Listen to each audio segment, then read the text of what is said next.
What is the plan for this summer vacation? Due to our school and coaching, you never get time to work on learning new things. So, this summer vacations, I will help you to learn a new and very interesting skill. But what it is? It is Python for kids. I will tell you what is Python for kids.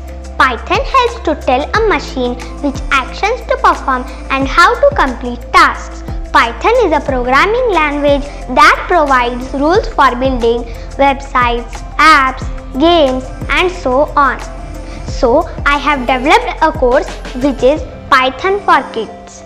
It is designed in a very simple and easy manner. This course will help you to build coding skills. The price for this course is just 199 rupees. So, click on the link in description to register the course.